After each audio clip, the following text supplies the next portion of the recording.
Welcome to the SRS Podcast. I'm your host, Aaron J. Babyar, and I'm the Training Director of Support Raising Solutions. Whether you're a new ministry worker or a veteran looking to increase your competence and confidence, Support Raising Solutions seeks to bless you in your quest to be a spiritually healthy, vision-driven, fully funded Great Commission worker. My guest today is Mark Stephens. Mark is with Fellowship of Christian Athletes, also known as FCA. And Mark is not only a great guy, but he really gets to work with FCA staff, not just nationally, but globally in the area of ministry partnership development, or MPD. Not every organization uses that culture, uses that term, but that's something that's kind of insider speak for those of us that are raising support MPD. But Mark, first of all, welcome to the podcast. And what does FCA call support raising? Do you just use that term, or what do you guys say? Yeah, we just call it support raising. We call people that are ministry partners or home team members is what we call the folks that join our teams. Yeah. Home team. I like that. And of course, FCA, Fellowship of Christian Athletes, there's a lot of sports terminology. I've had the opportunity to be at your headquarters in Kansas City several times. And man, I love you guys. You guys do a great work for the kingdom. But enough about FCA. Let's talk about you. Now, correct me if any of this is wrong. You have been full-time with FCA for 15 years, right? And What are some of the roles that you served in? Yeah, I started off as an area rep, kind of boots on the ground, going to schools, meeting with coaches and athletes, and then stumbled into the area director role, and then multi-area director, and then was the Maryland State Director for 5 years. And the last 4 years have been the Mid-Atlantic International Coordinator, and the Mid-Atlantic's aligned with Southeast Asia. So I help connect our U.S. staff with our Southeast Asia leaders through the strategy of praying and giving and going. Very cool. Very cool. I love Southeast Asia. I go to that part of the world every single chance I get. So I know that you head that way occasionally as well, don't you? Yeah, I go about 4 or 5 times a year. So 4 or 5 times a year. I love it. I mostly go over there to train leaders, and I do a lot of training and fundraising. Believe it or not, even in those countries, those guys are raising their support. It's just wonderful to see. Amen. Amen. All right. So a little bit more about you. Been married for almost 30 years. You got some kids. You got some son-in-laws, right? Yeah. So I've been in Maryland my whole life. My wife and I met at church. I was an outreach pastor, and did a little extra follow-up on her, and we got married. And I coached high school wrestling for 20 years. So I always think God has a great sense of humor to give a wrestling coach 4 daughters. So I have 4 daughters, none of which were wrestlers. Back in those days, wrestling's a little more popular with girls now, but none of my daughters wrestled. And now I have 2 son-in-laws, so very proud of them. And also enjoyed coaching sports for 35 years, wrestling Cool. and girls lacrosse. So it's been fun. Okay, so what's your favorite sport to play now that you're getting, you and I were kind of old guys. 40 came and left a long time ago. What's your favorite sport to still do here as you're aging gracefully?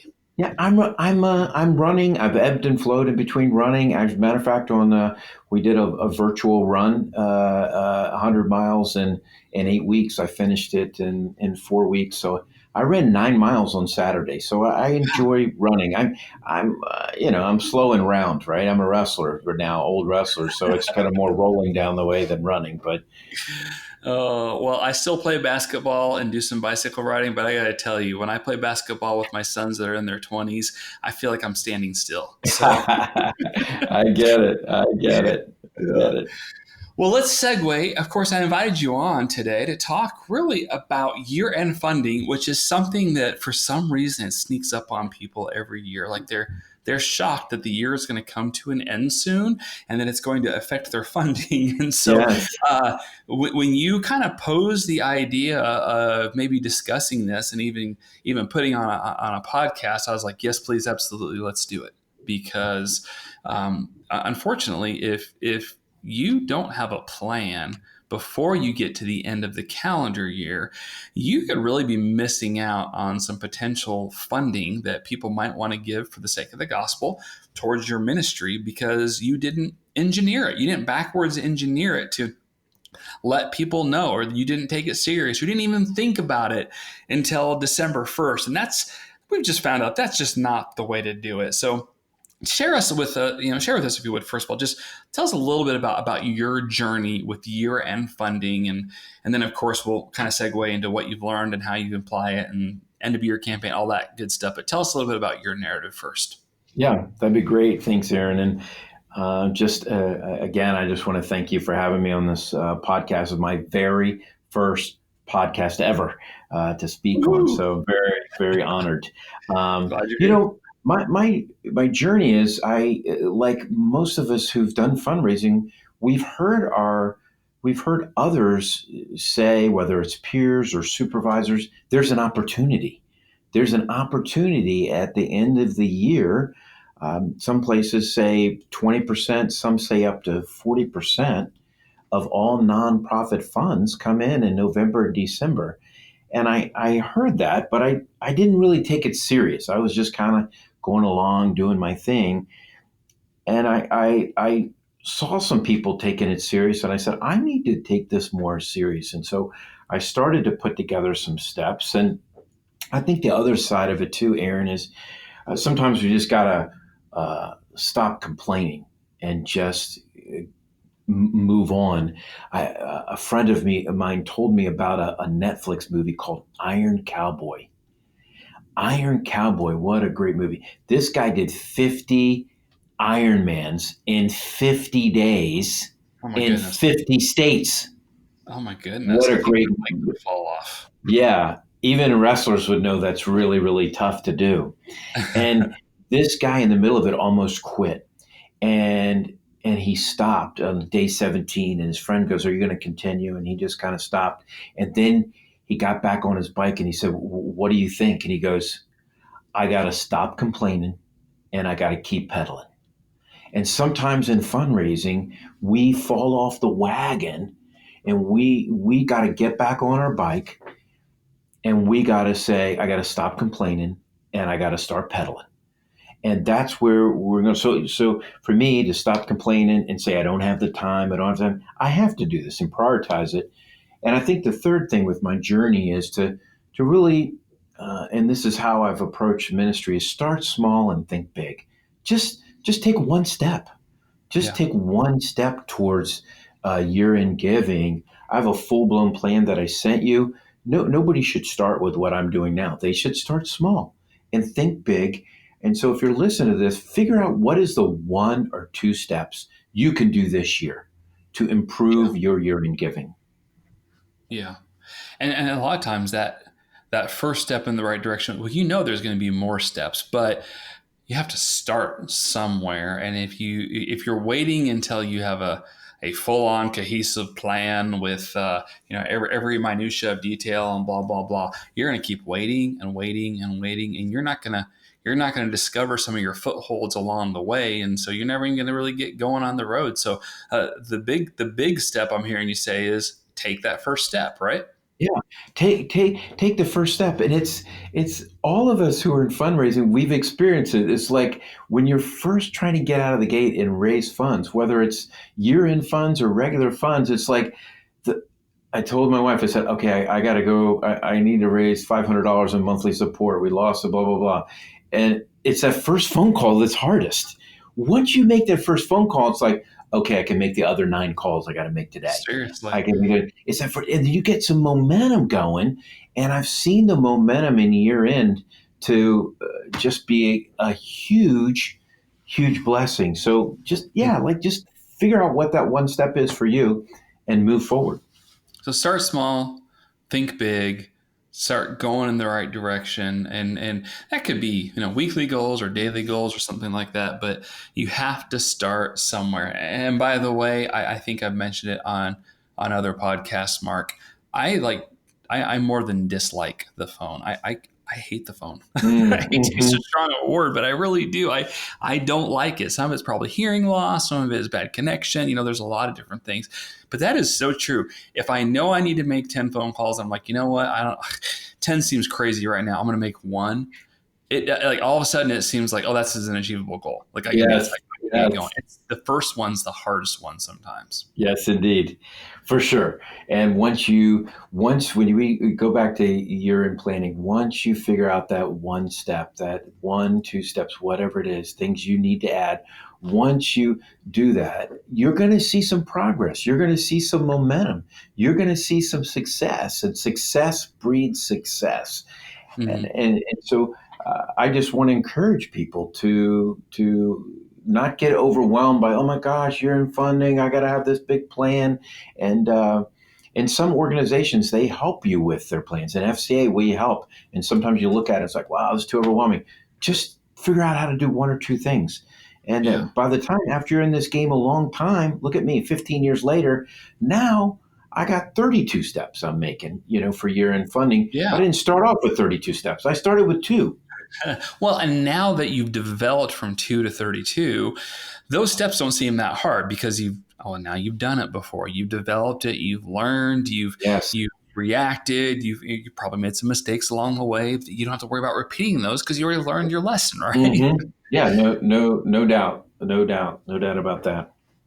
So, what are some keys for people? So let's say someone listening is like, okay, when I'm done listening to this podcast, I'm going to take a step, but obviously they do want to plan to take more steps. And so there's going to be some keys in that. So what are some of those keys to a successful year-end campaign from your perspective, Mark? Yeah. The first step is to have a plan. When I talk to people about tell me about what you're doing with your year end. What is your struggle? And they're like all over the map. They're all over the map. They don't have a plan. Sit down and make a plan. And for me, I start in August. I start my year end funding plan in August, and I have a 3-page checklist. Boom, boom, boom, boom, and I have dates next to it, and I have names next to it, and I try to so to have a plan is the first thing, and then the second thing is work your plan. Okay. Sometimes I've had this plan and I'm like, I look at it and I go, it's the end of September. I haven't started my plan yet. Well, I'm behind. I got to catch up. So you got to have a plan, and then you got to work your work your plan step by step. And we can talk about some of those steps and highlight a few things if you want later on. Yeah, But yeah, let's do that. yeah, Let's talk about that. So have a plan. That's the first one, and like you already said, if it's whether it's 2 steps or 20 steps or whatever yeah, else. But let me ask you this before we get into work the plan. Let's back up a little bit on this reverse engineering. Having a plan, knowing that there are actual real life calendar dates that come into play. When do people really need to, start their plan, or what does their plan need to keep in mind? Because Thanksgiving doesn't just sneak up on us. November 1 doesn't just sneak up on us. Like this stuff can, but it doesn't need to. So when should a good end of year plan start, or at least what do people need to keep in mind, even if they're putting together something pretty basic? yeah. So I start in August, and in August, I decide what is the powerful, impactful one story I'm going to tell them at the end of the year. Not 22 stories, although I could share 22 stories. What is that one emotional, powerful, spiritual story that I'm going to tell, and make sure I have a great photo or video to go with it? Once I have that, I'm motivated. It's like we were just talking about. I got step one, and I'm motivated because I'm excited to do all this work I have to do to tell this powerful story, because I believe in it, and it casts a vision for our ministry and why somebody would want to be a partner with us telling this compelling story. So I start in August. That's when I start, and I go all the way through. I have a plan to early January, when I send out a final thank you email and tell people what exactly happened. So Right. starting in August. And so for people that might be thinking, wait a minute, from August to January, you're telling me for like 5 or 6 months I'm working on my end of year. It's not actually that daunting if you have little baby steps along the way. It's like you're not calling people in August to ask them to make a gift, at Christmas time. Like it's more. I mean, Mark, you're really more referring to steps people need to take so that people are properly informed and prepared and ready to pray and plan and give, right? Yeah. So August, September, October is really just preparation time. It's all about preparing things. And I like to say sometimes in ministry, we spend all of our time in the ministry and in FCA, that's being with coaches and athletes. And we need to spend some time on the ministry, a little Right. backed off, working on the ministry. So this is some on the ministry stuff in August, September, and October. And one of the other big things, without we could dive into the details, but one of the other big things is knowing who is on your list, who Right. is on your funding list, and who is on your potential list Mm-hmm. that you have, because you want the current your supporters, and for sure potential supporters, because somebody you met with who gave you the no, or you haven't had a chance to meet with, they get that information from you and they give you a little gift, and over time that little gift grows into something big. So um, names are gold. Names are gold for you, and for each one of us. And we need to treat each one of those with care. I need to know the husband's name, the wife's name, the email, and the cell number, so we have a full way to communicate with them. If you're enjoying these podcasts and they're hitting on topics that you love, consider following Support Raising Solutions on social media for everyday biblical and practical support raising advice as you're in the process of raising your support. You can find us on Facebook at facebook.com/support raising solutions and on Twitter at support raising. So for the sports analogy, let's pick that up. You're an FCA guy. We've already mentioned some sports and preparation and things like that. The last spring, back in, I think it was April and May, that big Chicago Bulls documentary came out called The Last Dance, and it Mhm. was and a warning. It does have language. If somebody hasn't seen it, you're not hearing. I'm not telling you to run out and watch that whole thing, but it was fascinating to me because I'm a massive Chicago Bulls fan. Like I have been since before Michael Jordan was on the team. I was a Chicago Bulls fan. I Okay. had the Air Jordan ones in seventh grade, right? So like I go way back with all that. But it's fascinating to me. That the coach at the time, his name was Phil Jackson, he was the Chicago Bulls head coach. He really had to have a plan that he adjusted on the fly. But that team didn't just win 6 championships in the 90s. They didn't do that just because they had Michael Jordan. They had the GOAT, right? But that's not the Mhm. only reason. Like he had a lot of navigation of personalities and practice times, and there was issues with people's contracts and interpersonal stuff going on in the team, and it wasn't this last second thing. Well, I don't know, we just rolled the ball out there and the Bulls won, but no, there was a lot went into the organization and the coaching and the team pulling it together to win those championships. And in a lot of ways, I mean, it's different, but the analogy is similar in that if you want a good end of year results, meaning people that are passionate about your ministry to whatever degree, but they're partnering with you in your Great Commission work, if they have the potential to make a significant end of year investment, you want to make sure that you've given them all sorts of clarity and communication, and not just what the ministry is doing and the stories of changed life, but how they can give. If you're waiting until January, excuse me, even like December 31st to send out an SOS email, you're too late, right? Yes, for sure, for sure. Yeah, you gave a great analogy there. There's so much that goes on behind the scenes, and in this preparation time, and it overall it's a lot of work. But if you just do a little work every day or every week. There's some weeks when I don't have anything between August and December that I'm doing, and there's some weeks that it's 20 hours of my time. But I think a part of that is, number one, is building a team. So I have a group of volunteers that help me during this time to make sure we call every single person that has supported us in the last, if they gave one penny in the last 2 years, they get a call from us thanking them for their investment. And I have each of these things that are highlighted that are really important. I have my assistant put every single one of those on my calendar. So every day I wake up, and when I look at my calendar, I say, wow, I need to do something here about year in giving, or this needs to happen tomorrow. And then I have a meeting with her every week to make sure we're working on this together. So you might not have the blessing of an assistant, but get a friend. Get somebody who's going to engage in this with you, that you can have that weekly conversation.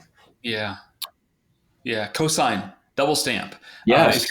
you're like me, I love ideas. I love events. I love putting together a plan and executing and all that stuff.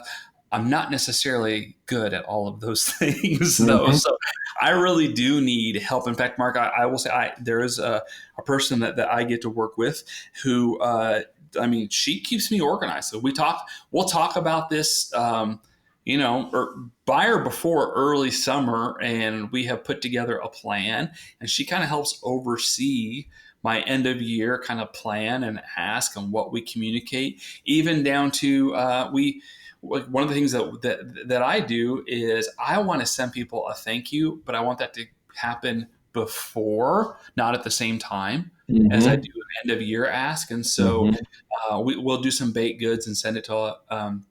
They're really good, by the way. That's awesome. I'm not giving the recipe over the podcast, but my wife and I found a recipe years ago, and we started a habit of we will send something to all of our supporters right after Halloween, like before we Mm-hmm. even get to Thanksgiving, and all it is a thank you. It's just a Mm-hmm. thank you for partnership and ministry. That's all. Well, now that is a part of our larger communication piece at the end of the year. That's separate from our normal ministry newsletters and stuff like that. But we want to send that a good 2-3 weeks before we start doing our end of year stuff, because we don't want it to seem like a bait and switch. Like, hey, thank you, by the way, if you could send an extra 1,000 right now. Like, we don't want that to be the same emails or even the same printed thing or whatever. So that's part of our process. Is we have learned we want to always say thank you before we start broaching that end of year, and it's worked so well. I mean, I've lived off support for a long time now, but I will, if for whatever reason we're delayed, we don't send out like our little baked good or stuff like right after Halloween. If it gets to like, the second week of November, I have one of my supporters in particular, she'll reach out. She'll be like, hey, did that get lost in the mail? We didn't get ours yet. Like, she's like, it's not officially like Thanksgiving and holidays time yet until we get our normal thank you gift from you. But what's funny is that the thank you, like we want to say thank you, but that's a part of our communication plan at the end of Mm-hmm. the year. We weren't that good early on. We've learned to develop that process and have a plan and work the plan, right? Yes, and I think thank you is a big part of it. We do something similar. I think in fundraising boot camp they do a great job of. You guys do a great job of saying, "Hey, is there something unique that shows that you guys kind of did the labor?" Of Steve Shadrach had his fudge or his peanut brittle or something. I don't know that he had his whole family do, and you guys have your thing. And I've seen other people doing that. I think that's great. It says a lot that you hand did those type of things. We've kind of gone towards more just different style of gifts, whether it's the keychain or the whatever. But after 15 years, it's like, oh my gosh, how am I going to get unique? How am I going to get something good? So I wish I was doing the baked goods. This year, we transitioned to. My wife knew a company called Perfect Truffle here in Frederick, Maryland, and they do special chocolates. And so Hmm. we got a like a little uh, bigger than a dollar bill size, a chocolate with the FCA logo on it. And I sent Oh, that that's cool. out. Yeah. And it people liked it. And I'm just going to do that again. I'm just going to do that again. I don't have to be creative. And like they're looking for your thing, they're going to look for my thing. And I gave a little bit different stuff to some people that have been incredibly generous. But it was all through the chocolate thing. So thanking people, so we do the gift, and then we make sure we call everyone who's given to us, and that takes an army of people that I have helping me, just calling them, thanking them, and asking how we can pray for them.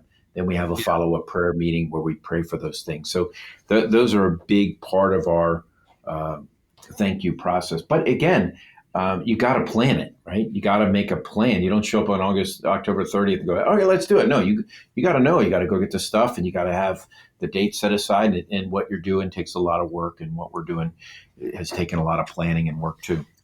Yeah. Yeah. Well, good, good, good.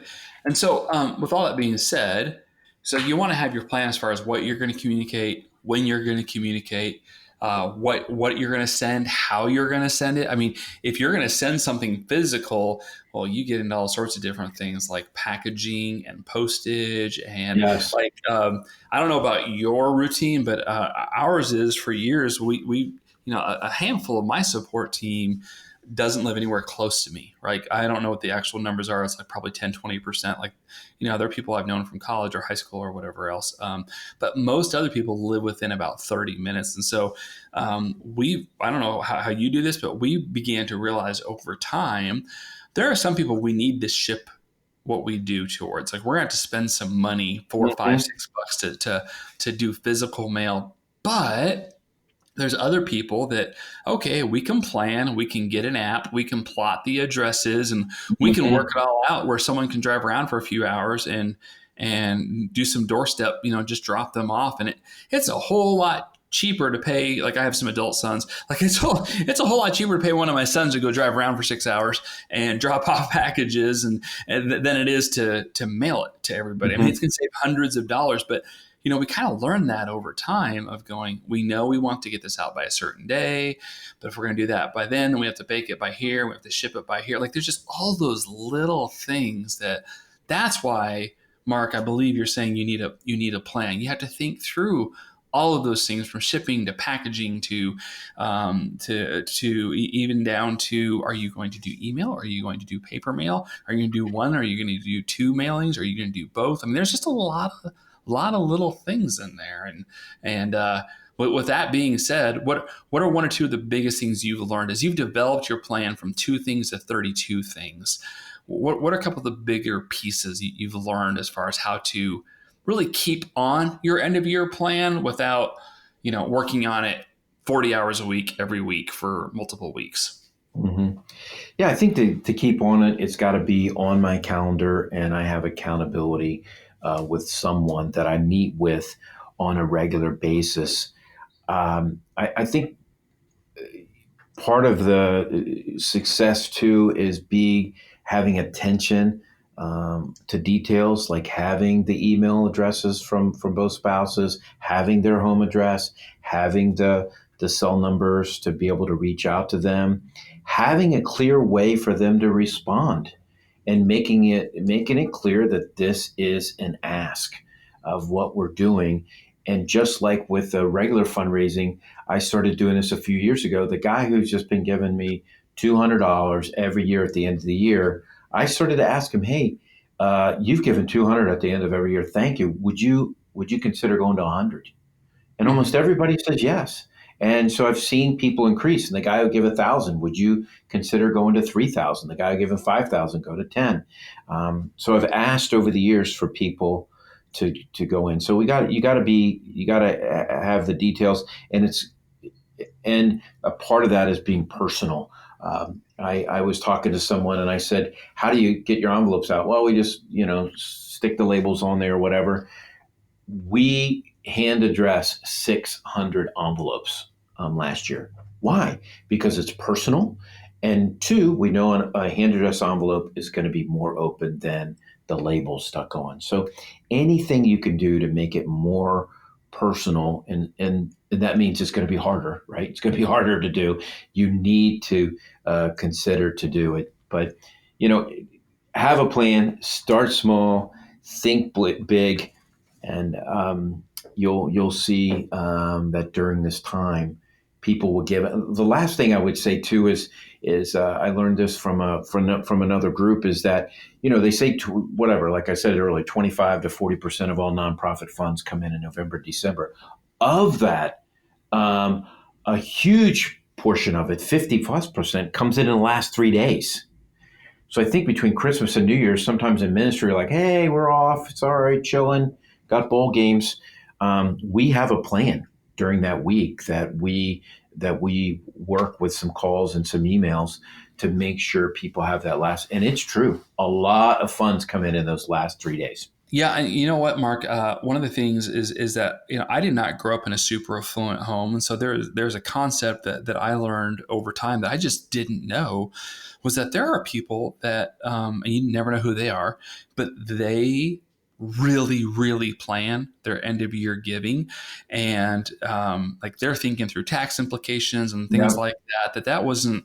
I mean, my parents are very giving people, but I don't know that was a part of their economic strategy or anything like that when I was a kid. So it was a really novel idea when I found out that there are people who start making their end of year financial decisions in like earlier in the fall, like late October, like early November. Like they sit down and they think about the ministries that they like and they give towards, and they might make a decision on November 7th, and they work with an accountant and they go, hey, go ahead and give $1,500 to FCA at the end of the year. And the accountant says, okay. Well, they make that decision on, like, say, November 10th, and the check doesn't actually get sent or money transferred until December 31st, because that's how they've set it up. Point being, if you waited to send out your end of year newsletter too long, there are some people that you waited till December. Well, too late. They've already made their decision way back in mid-November. And so there are some things about this that are kind of learned over time. And you have to be able to think outside of your normal economic bracket and realize there are some people that are very, very organized and decisive in their giving. And then there's other people that, they actually do wait until they get a Christmas bonus, and then they tithe off that sometime after December 26th, right? So you kind of have to be prepared for all types of givers, right, Mark? Yeah. Yeah, 100%. And what you just said goes back to my very first point, is you got to have a plan, right? Mm-hmm. If you don't have a plan and you start in December, those people have already made their decision before that.